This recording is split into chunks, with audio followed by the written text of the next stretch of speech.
సంబంధించి ఫస్ట్ మాట్లాడదామండి. తర్వాత దాని గురించి మిగతా విషయాల గురించి చర్చిద్దాం. నమస్తే మేడం, మీకు అలాగే ప్యానల్ ఉన్నటువంటి మిత్రులకి ఐఎన్ఎస్ వీక్షకులకి శుభోదయం. మేడం, లా అండ్ ఆర్డర్ గురించి మాట్లాడాలంటే 35 హత్యలని చెప్పి ఒకరోజు, 36 హత్యలని చెప్పి ఒకరోజు, 30 హత్యలని చెప్పి ఒక రోజు 3 సార్లు 3 మాటలు చెప్పాడు జగన్మోహన్ రెడ్డి. ఎఫ్ఐఆర్లు అడగలా, ఏ ఊరు పేరు చెప్పమని అడిగాం. సరే, పేరు నాని చెప్పినట్టు ఎఫ్ఐఆర్లు ఆ పేరు చెప్తే ఊరు చెప్తే మేమే తీసుకుంటాం పోలీస్ స్టేషన్, ఎందుకంటే ప్రభుత్వం మా చేతిలో ఉంది కాబట్టి మేమే తెప్పించుకుంటాం. ఆ పేరు చెప్పవా బాబు అంటే ఈ 15 రోజుల నుంచి ఆ పేర్లే చెప్పడం, మళ్ళీ పాడిందే పాతపడ రాత్రి అని చెప్పి ఏదో బురద చల్లే కార్యక్రమం చూస్తున్నాం కదా. ఇప్పుడు గవర్నర్ దగ్గరికి వెళ్ళి 36 హత్యలు అన్నాడు, ఫోటోలు ఇచ్చాడు, పేర్లు ఇవ్వాలిగా. ఫలానా ఊర్లో జరిగింది ఫలానా వ్యక్తి అని చెప్పి ఇవ్వాలిగా, ఉంటే కదా ఇవ్వడానికి. జరిగినవి 4, అందులో 3 మా తెలుగుదేశం వాళ్ళని చంపారు. కర్నూలులోని 2, నెల్లూరులో 2.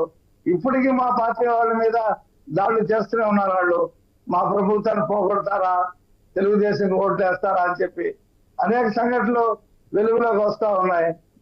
కాబట్టి లా అండ్ ఆర్డర్ బాగుందో లేదో ప్రజలకు తెలుసు, అందరికీ తెలుసు.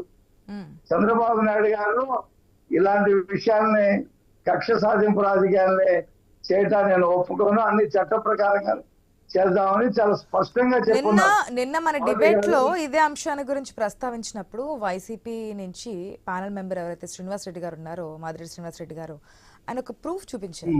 నెదర్లాండ్ పర్యాటక శాఖ ఎక్కడికైనా వెళ్ళండి కానీ ఏపీకి మాత్రం వెళ్ళకండి, ఏపీకి మాత్రం వెళ్ళకండి అని చెప్తున్నారు. అక్కడ ఎటువంటి పరిస్థితులు ఉన్నాయో అంటూ వివరిస్తూ ఏపీకి వెళ్ళకండి అంటూ కూడా గైడ్ లైన్స్ ఇచ్చినటువంటి సిచ్యువేషన్. కరెక్ట్. ఇప్పుడు సాక్షి పత్రికలో వచ్చినాయి ఆయన చూపిస్తాడు. సాక్షి ఆన్లైన్ లో నెదర్లాండ్స్ ఇచ్చింది ఉంది. మీరు మాట్లాడినప్పుడు నేను మాట్లాడు, మళ్ళీ మీకు టర్న్ వస్తుందో రాదో కనుక్కున్నాము. లేకపోతే ఇప్పుడే మాట్లాడు, ఇస్తామంటే మాట్లాడు. ఇప్పుడు 1600 కోట్ల రూపాయలు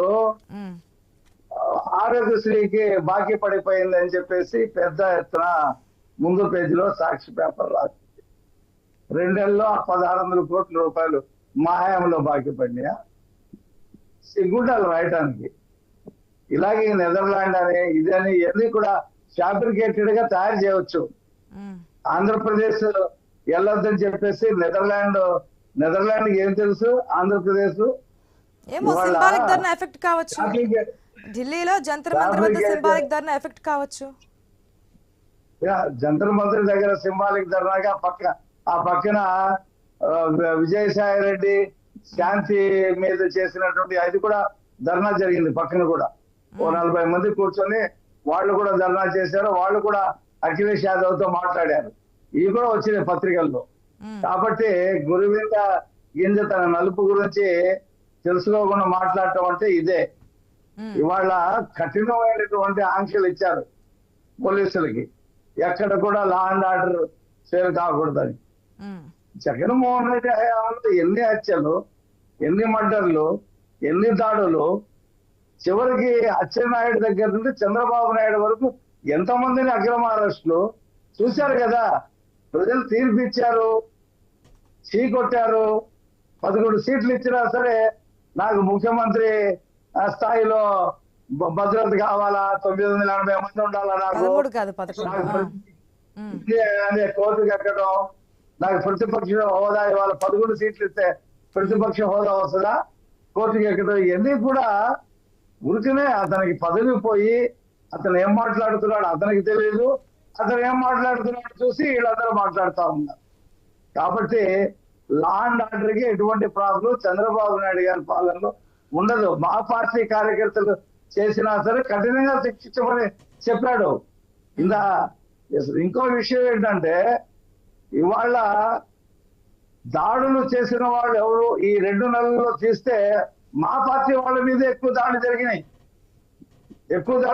మా పార్టీ వాళ్ళు చనిపోయిన వాళ్ళు నలుగురులో ముగ్గురు మాట్లాడే ఆ 36 మంది అనేది గవర్నమెంట్ ప్రచారం. అది మొన్న కలెక్టర్ల సమావేశం జరిగిందండి.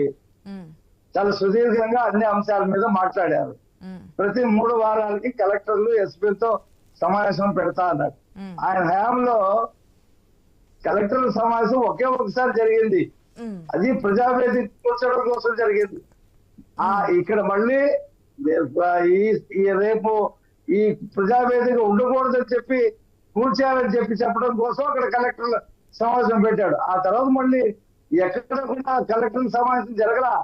5 సంవత్సరాల్లో సిసోడియా గారు చెప్పడానికి కలెక్టర్ సమావేశం జరిగితే కదా ఆయన తాడేపల్లి ప్యాలెస్ కి బందీ అయిపోవటం ప్రజలను కలిసింది ఉందా, అధికారులు కలిసింది ఉందా, లేకపోతే ఎమ్మెల్యేలు కలిసింది ఉందా, మంత్రులు ఎంపీలు కలిసింది ఉందా? ఆయన ఒక రాజు ఆ తాడేపల్లి ప్యాలెస్ లో కూర్చొని ఆయన సలహాదారులు చెప్పిన దాని మీద ఎక్కడ ఇసుకలో ఎంత దోయాలా, లేకపోతే లిక్కర్ లో ఎలా మనం అమ్ముకోవాలా, ఈ పనులు చేసుకుంటాడు తప్పితే లా అండ్ ఆర్డర్ గురించి ఆయన ఎక్కడ సమీక్షించాడు? ఎప్పుడైనా సమీక్ష జరిగిందా? ఇవాళ ఒక్కొక్కటి వెలుగులోకి వస్తా ఉంటే సిసోడియా ఒక స్పెషల్ సెక్రటరీ అండి రెవెన్యూ శాఖకి. ఆయన మదనపల్లి వెళ్తే పోటెచ్చారు జనం. పెద్దిరెడ్డి వాళ్ళ కుటుంబం చేసినటువంటి దౌర్జన్యాలు, భూములు లాక్కున్న విషయాలు అక్కడే కాదు మేడం. మీరు జనసేన పార్టీ ఆఫీస్ లో ప్రతిరోజు విజ్ఞాపనలు తీసుకుంటారు. మా పార్టీ ఆఫీస్ లో ఒక మంత్రి ఉండి రోజు విజ్ఞాపనలు తీసుకుంటారు. ప్రతి శనివారం చంద్రబాబు నాయుడు గారు పార్టీ ఆఫీస్ వచ్చి విజ్ఞాపన తీసుకుంటారు. వీటన్నిటిలో కూడా మొన్న కూడా చెప్పడం జరిగింది, వినతుల్లో మాక్సిమం ఆఫ్ అంటే 50% ల్యాండ్ కి సంబంధించి.